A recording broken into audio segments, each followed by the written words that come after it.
Christina Escobar, and I'm the founder and editor of Represent Classical. And this morning I'm speaking to Armando Castellano, who is president, founder, and artistic director of Quinteto Latino.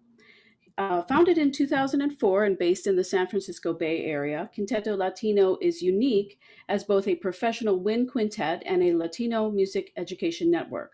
Armando is the French horn player in Quinteto Latino's wind quintet, and he's active internationally as a chamber musician, soloist, and orchestral performer.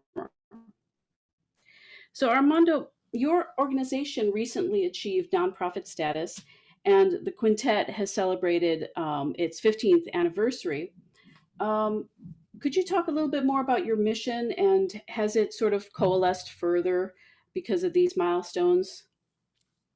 Sure. Hey, thank you for having me, and thanks for asking me these questions. Yes, the nonprofit status was long planned, and we decided to press go on it right at the beginning of the pandemic. Indeed, the mission for Quinteto Latino is around is we say it's an advocacy organization with a chamber ensemble at its core. So the advocacy pieces are around education, around performance, of course, in the wind quintet, and around Latino composers, and around advocacy in the education space and in the classical music space on behalf of Latinos and Latino issues in classical music.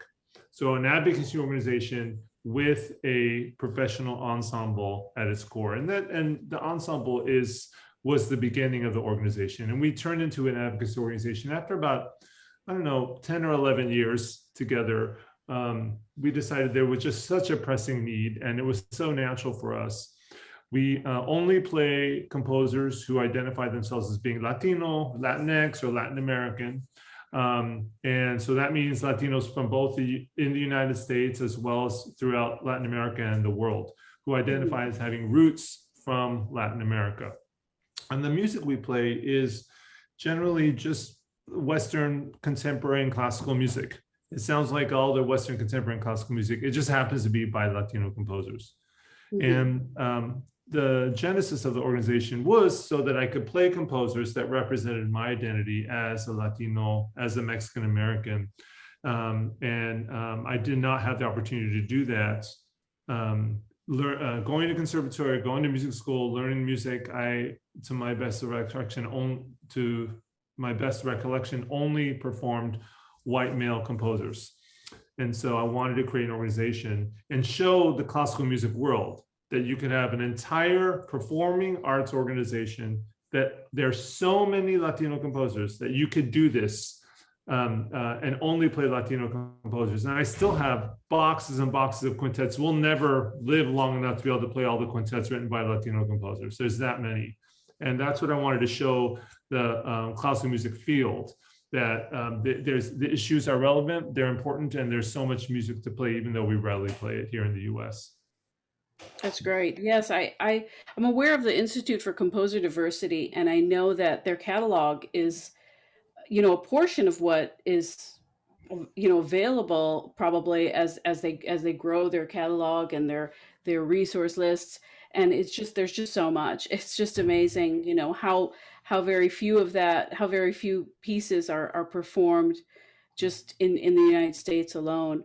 One of the things that struck me very much with your mission statement, I was looking at the website of the organization, is there's a statement there. It says to disrupt racial and economic disparities within the classical music field by championing past, present, and future contributions. I thought that was really significant because you're really naming the issues that are presented at this moment. And when you were speaking of playing the music of white male composers, it's funny because to this day, even in higher education curriculums, there's still there are the colleges and the universities that are trying to move toward living composers and things like that, and equity in terms of programming performances by different composers. But the curriculum in terms of music theory, in terms of music history, is really, really, really far behind.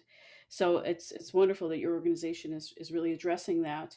I definitely see in my work professors and institutions trying to address this. And there's a couple of things I talk about in that. I also do consulting on these issues nationally. And my opinion is a couple of things. One, it's that they like to change. They don't have the people or the tools to be able to make the kind of necessary, deep, long-term change. And also it's hard to acknowledge that you've been part of a part of an othering, a part of the systemic oppression. So there's that piece that's often missing in that work. And then putting resources towards the change. And there's monetary resources, expensive and time consuming, but there's also kind of heart resources that, again, that acknowledgement that you are part of a system of oppression and are perpetuating that. And I acknowledge my own perpetuation by playing and performing those composers, endlessly as well, without saying anything, and in the past. And then there's I think the final piece that I, in my opinion, is that the people that are in charge, the funders, the board members, the presidents, the administrators, it's a very white-led system. So if the change, and we're not seeing representation at those higher levels, those power broker levels, then it's very hard to trickle down to like actually where the musicology class is looking at more diversity or that the orchestra is performing a more representational compositions. So those trickle down things happen, I think, principally, in my opinion, at the top, because there's just and people in power don't know how to start or move that conversation forward very effectively. Right. And it's almost like sort of a balancing act. Where do you apply your focus? Do you, as with your organization, there's mentoring of musicians. There's the audition process. There's of course, you go out to the community, you travel, you've toured the nation, and perform and speak to people about Latinx composers and music. There's that component of it, but then there's also, having to reach out and have people in the administration of these various places, because, correct, like, it would be very difficult for somebody without the lived experience to teach those types of courses and to lead the change that needs to happen across the Exactly. department. Yeah, or even to lead it, it's very hard. So yeah, it's part of our problem. Yes. With that in mind, I noticed something that was really a very sort of, I hadn't heard about it, but it was so interesting to me, was the Latino agenda that the organization formulated in the fall of 2020. And it's very concrete, it's very bold, and it's very specific. Could you tell me a little bit more about that? Well, a couple of things I want to say. One is that the process that I try to live, and this goes in in our teaching artistry that we do at Quinteto Latino, with our audience development piece, or with this kind of our Latino agenda, which is that it not come just from me and my voice and my ideas. And I think the Latino agenda represents where we are putting the community's voice first in our processes, and the kind of change that we want to see in the classical music field. So I'm not saying here are the things that should be on this agenda. We convene. We have every other year we have something called Seminario at Quinteto Latino, where we bring anywhere from 15 to 20 musicians together. We've had 2 of them, to come together to perform Latino composers. We form essentially several wind quintets, and then also to be a support network for each other. And the final thing is to build power together. And that's where this Latino regime then came. Hey, Seminario participants, they're all Latino musicians from the US. What do you think classical music needs to do to better serve you, retain you, represent you? And then they came up, this cohort of 20 Latino musicians came up with what we call the Latino agenda. And the Latino agenda seeks to identify their tools that classical music can use when they're considering Latino musicians, board members, staff, funders, how to, again, retain, represent, keep, be and have cultural competency around these artists, these musicians, these staff members, these board members, these funders. Mm-hmm.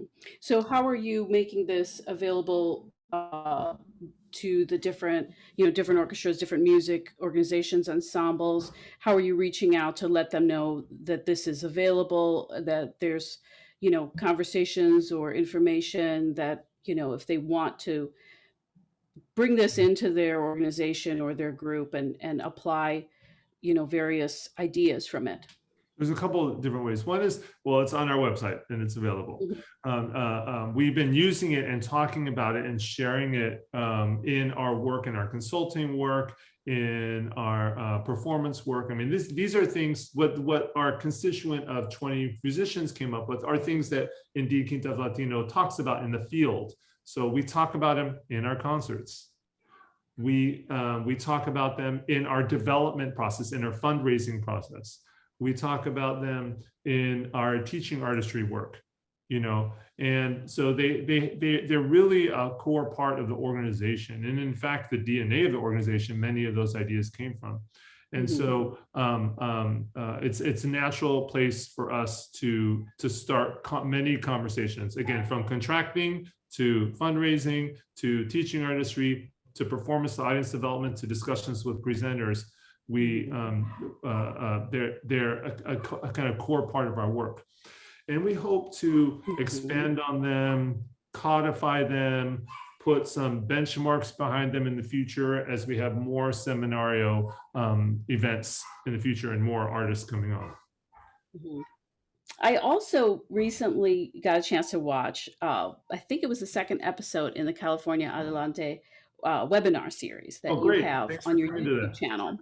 Great. And that was really great. I was able to see the episode where you spoke with the California-based composer Jesus Plasencia, Oh, yeah. and he recalled in sort of the middle of your talk, he recalled a story that a moment that happened to him in his music education as he was a teen. It was a very painful moment, and it's there are these lived experiences that musicians have, whether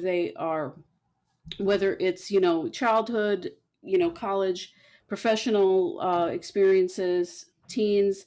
And obviously this informed, he was speaking about how it informed his professional life and working with students, working with, how he makes sure that, he doesn't let these various things get missed, that, he experienced. And also, obviously, the idea that missed opportunities that that was part of his experience.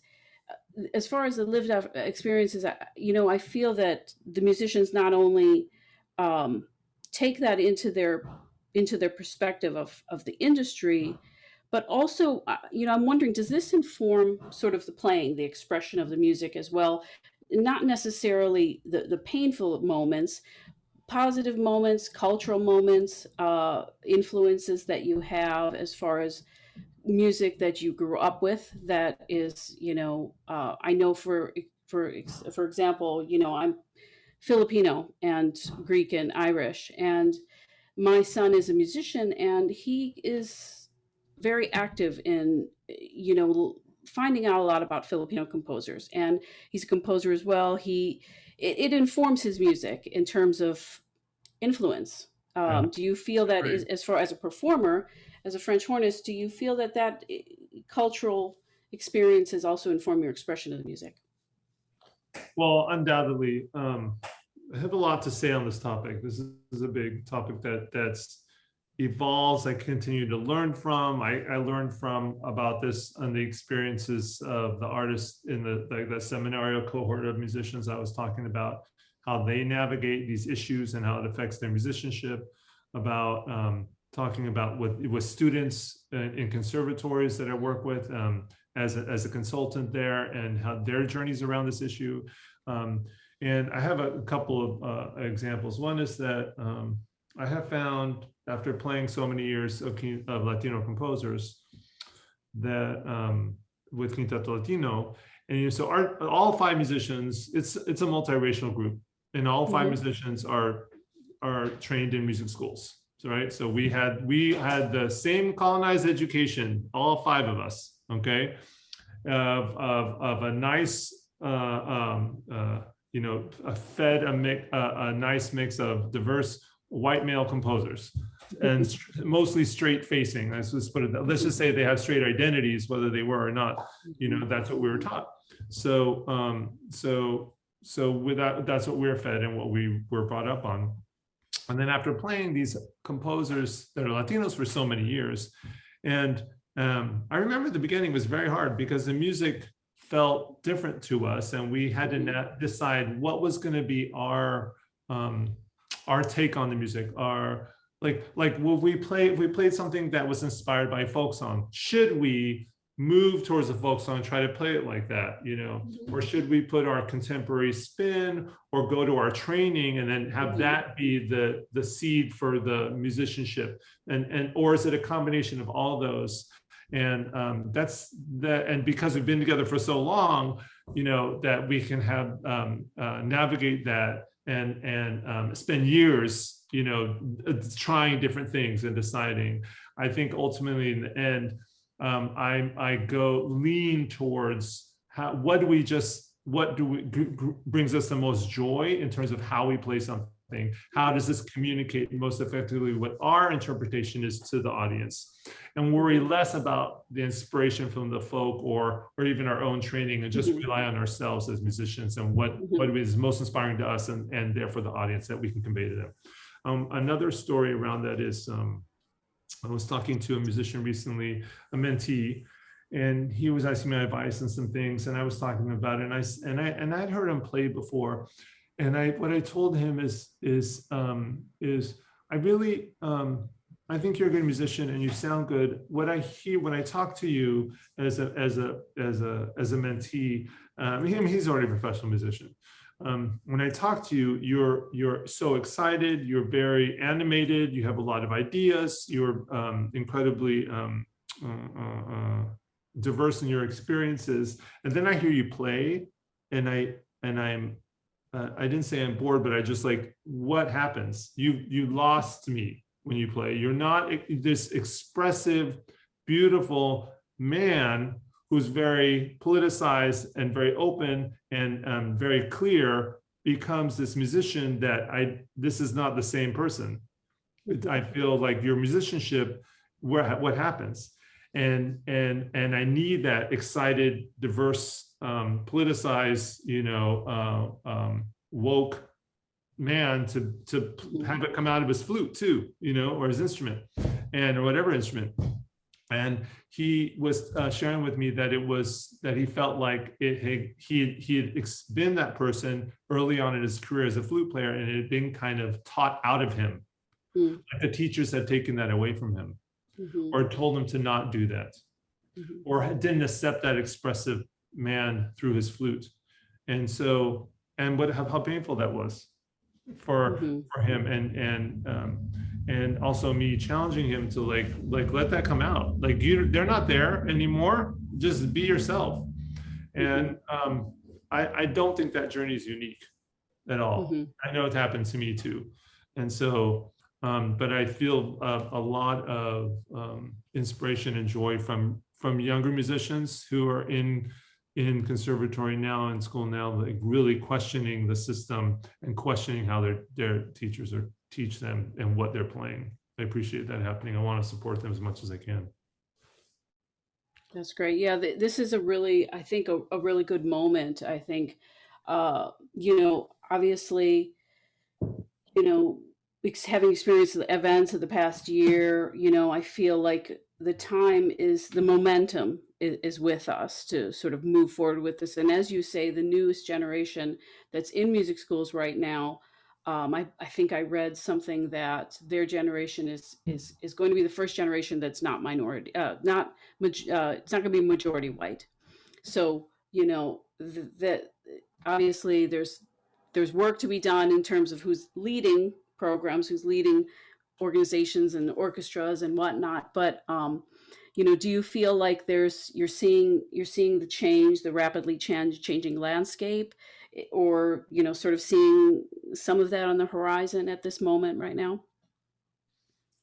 Well, I mean, I definitely see a change in the last year. Just in my own work, like how we can talk about racism and white supremacy more openly, whereas before we would talk about equity and diversity. Now I can actually say racism and white supremacy more readily, so that's one thing. Another thing is, you know, the way I talk about the musicians, and as if they can survive and be professional musicians, like what happens when a child starts in kindergarten, and all the things you have to do before you can become a professional musician and graduate from music school and find work playing, what happens there? Where do kids who want to do that fall off, and where do they able to stay on and keep going? What programs or things are happening to them that when they're going to fall off, somebody or someone or organization pushes it back on and keeps them on track? And I think what's happening is more and more of those students are getting higher, whether they're really achieving, being able to make money, paying their instrument, how many are doing that, and what do those people look like? Because I think they're getting higher and higher and surviving farther and farther, but too many are still falling off.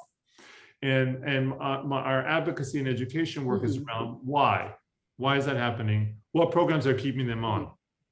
I live in a state, California, which has almost 50% of the students in public schools are Latinos, 50, half.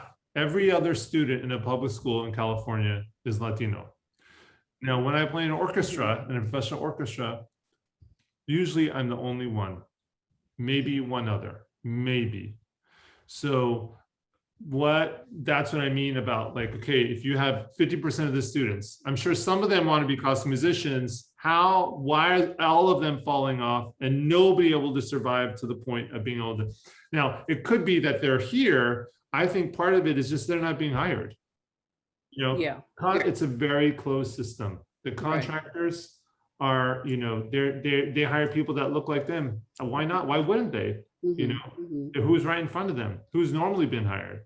Right. And so hopefully this BLM movement we've had in the last year or so is going to make some of these contractors think, oh my gosh, who have I been hiring? And maybe who should I think about that looks different than me, that I could hire? That's what I hope. Now, those just these are all really big topics, but these are top of mind issues that come to me when we're talking about them. Yeah. Right. Yeah. I mean, just going back and looking at, videos of orchestras from the 70s, very few female faces in the orchestra, even, 60s, 70s, even 70s, honestly. But then now, you don't see that as much. And then, what you were saying in terms of the comfort level of people who are, they're more comfortable hiring somebody that looks like them, they have experience with, but that doesn't mean that they can't get comfortable, understanding what needs to happen, and have the experience and understand, well, and like you said, the leadership at some point, expecting, white leadership to get to that comfort level at the expense of people who are trying to come up through the industry, come up through music, that's a long time coming. It's really something that could actually be accelerated if the leadership and the hiring could actually reflect more the population. And it's interesting that you said about how many students in California, and I worked for a youth music organization, one of the largest in the Midwest. And again, a lot of the students, what a significant population of non-white students in the organization. But it's and I was, with them for a number of years, not just as a parent, but then also worked for them. But then you didn't see that reflected in competitions, in terms of jobs, in terms of, I did the alumni news for them, in terms of what are the alumni up to now, and who's got the professional jobs, and who's still working in the industry. You didn't see that same sort of match as to the population of students that they educated. One thing that I read was that in middle school there's a huge drop off with students. Are you finding that that is a crucial moment, that you need to reach students in terms of music at that middle school age, Well, preteen? yeah, no. I mean, an important issue, and I think that it's bigger than that. I think for the way I talk about the work is that is if we can just look at the difference between a white majority school and a color majority school. So, and you will see big differences in the number of minutes a child is spending in art, in any kind of art, the level of ability level of the instructor between white majority school and the brown majority school, whether it happens during school or after or before school, whether they give everyone access and choice or only certain students have access and choice, whether it's done by a tenured credentialed teacher or by a parent or other volunteer, contractor, outside provider, whether it has stable district funding or whether it has unstable, philanthropic temporary funding. Those are unique differences that are ingrained in the systemic problems that bubble up to what you're talking about, even when you have a youth orchestra, who's being highlighted, who's up front, what do we consider success? What is, and it goes into another thing I talk about, which is what is quality? So where in this, in our system in classical music, we see quality often as both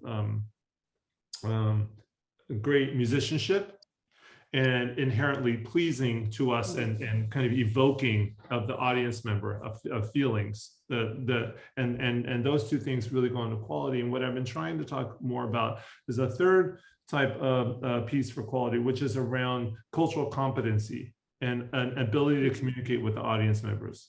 So that actually, this is incredibly important, maybe even more important than those other things. What I find is that, like, if you made it through the music conservatory, you pretty much have those two things. Like, you don't survive as a BIPOC musician through a music school, through that training, unless you are a good musician and a very high quality player and are able to sound good and make some music.